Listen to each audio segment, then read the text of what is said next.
কলকাতার সুপারস্টার দেবের সঙ্গে প্রথমবারের মতো জুটি হয়ে পর্দায় আসার কথা ছিল দেশের জনপ্রিয় অভিনেত্রী তাসনিয়া ফারিনের। কাজটি নিয়ে বেশ উচ্ছ্বসিত ছিলেন ফারিন, তবে শেষ পর্যন্ত ভাগ্য সহায় হলো না অভিনেত্রীর। সর্বশেষ তথ্য অনুসারে কাজটি ছেড়ে দিতে হচ্ছে ফারিনকে।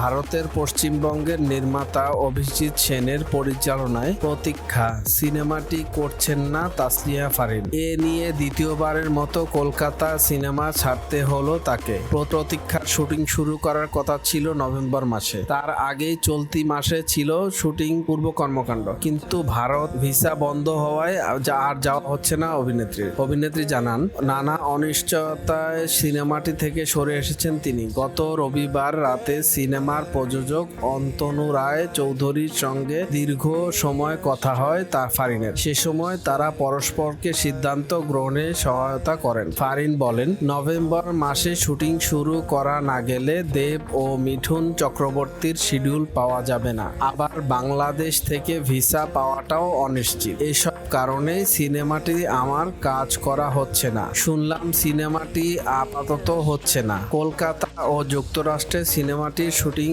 এর পরিকল্পনা ছিল।